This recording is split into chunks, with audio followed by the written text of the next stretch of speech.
Monday, counting down to the Deontay Wilder-Tyson Fury rematch. I can't remember a bigger heavyweight fight in a long time. Deontay Wilder hasn't been returning my calls since I beat him last time. I'll meet you, Deontay, in the middle of the ring. Just watch out for the right hands, because you're going to sleep in 2 rounds. I'm going to get what I won last time. I've never been as sure as anything in my whole life. I'm going to kick the ass all over that ring.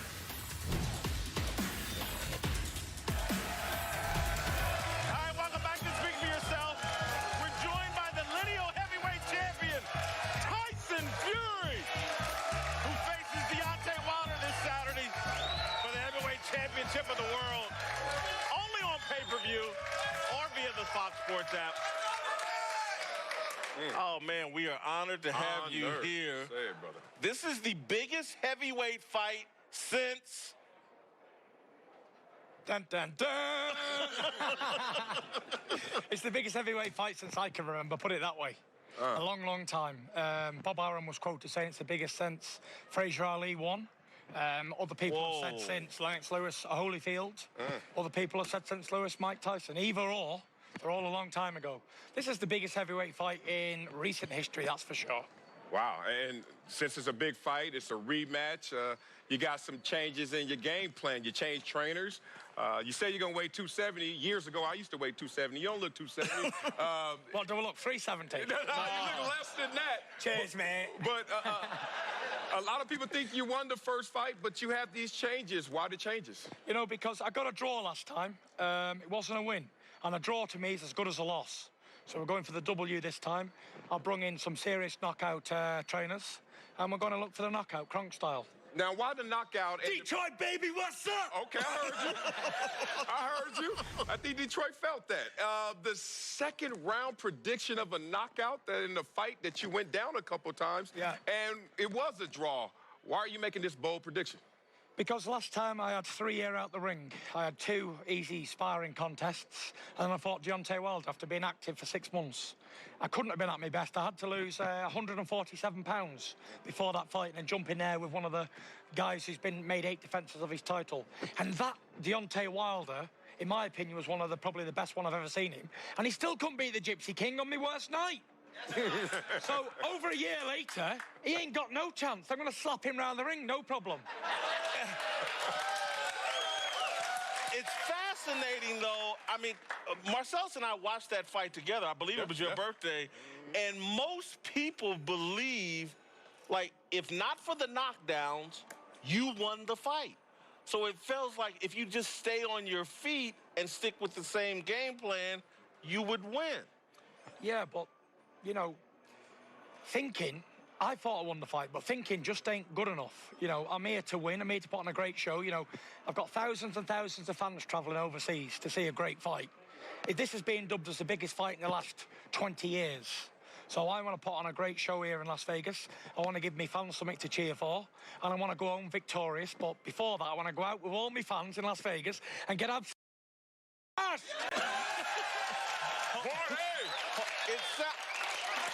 When I hear you talk about a knockout and carrying extra weight, it sounds to me like also, I don't want it to be in the judge's hands.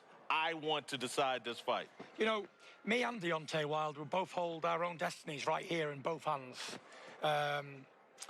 It's up to us to deliver. You know, the judges are going to be fair. The referee's going to be fair. I've got no complaints at all.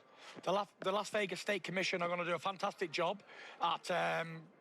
being the officials for this fight, and I've got no doubts that Top Rank or the commission are going to do a fantastic job.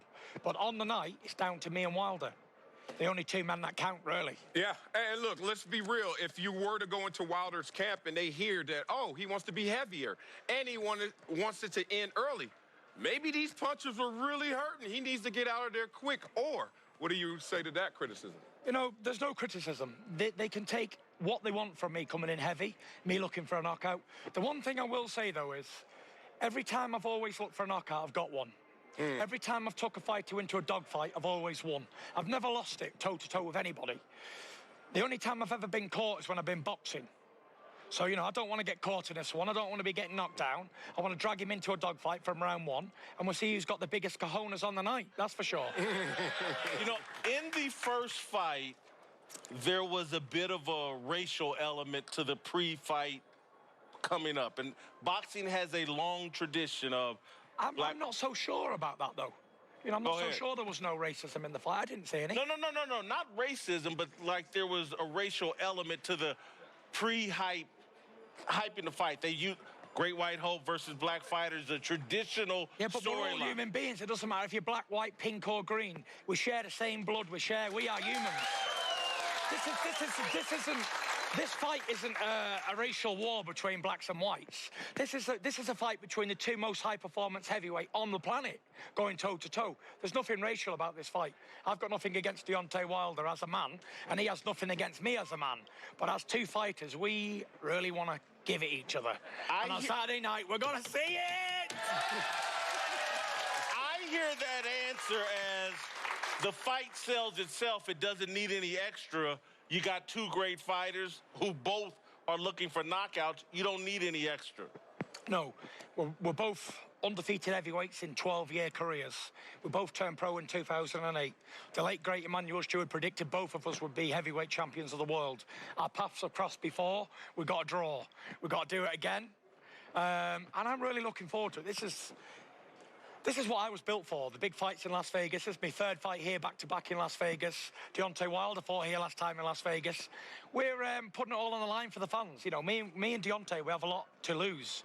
We have all our reputation, everything we've built up over the years, all goes on the line on Saturday night. But the real winners in this are the fans across the world, because they get to see, for the first time in a long time, the two best in the divisions fighting each other, even though we're from rival promotion companies and rival TV networks. We're setting a precedent here to say, look, when the best want to fight each other, doesn't matter which TV you're with, which promoter you're with, it can happen. And hopefully this year will be the battles of, in all weights, the best versus the best. No slacking, no hiding. Whoever's the best in the division, come out and fight each other, because the heavyweights are back. We're ruling the division. We're on top. Glory days are here again. All right. I love all that. I want to get into your emotional build-up to the fight. It's Wednesday right now. You say no hiding. But, dude, you're walking around with a hat, a hoodie, sunglasses on, 6'7", the champ. We know who you are, but there is an emotional play and build-up for the fight. Where are you right now on a Wednesday? You know, I'm cool, calm, collected, tall, dark, and handsome, super sexy. I think we've all heard that before.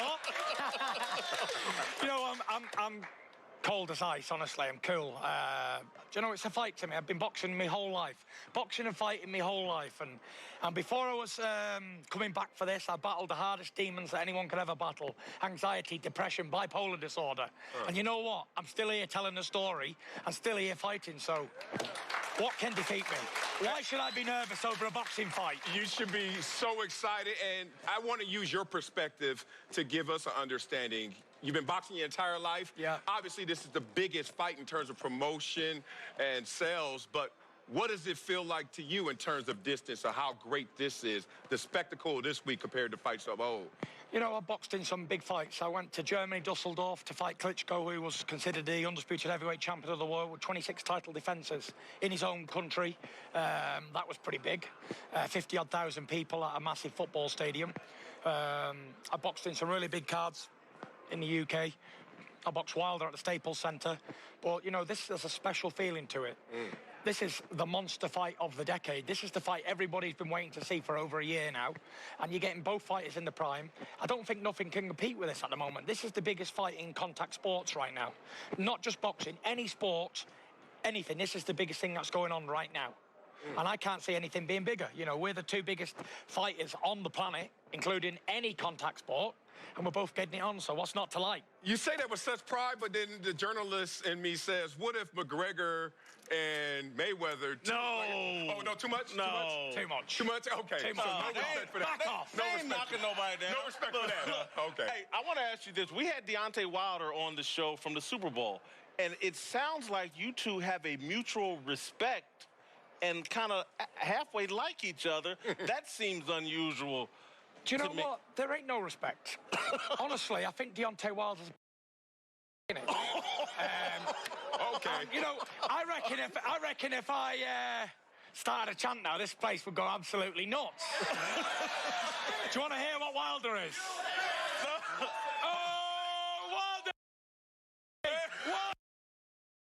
La la la la. La la la la.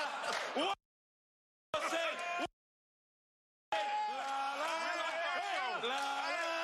Tyson. You know what? You giving us.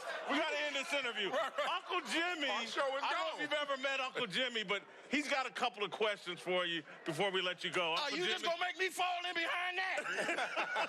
You want me to calm that down? Yeah. Come yeah. on, Uncle man. Jimmy. Let's see what you Listen, got. look, I just got a question about your training. Go on. What Now, I is it? respect everything about you, but did I read somewhere that part of your training regimen is you masturbate 7 times a day? What is going on? I can only able to do that because I'm using Easy Stroke by Gypsy King. So I guess it's safe to say. in the nation. So I guess it's safe to say that you a beater and not a cheater, huh? Oh yeah. We're done. Friend of the show, Max Kellerman, joins the guest. We'll ask him who he likes this weekend. Max here. We'll ask him who he likes this weekend and whether he likes Marcellus.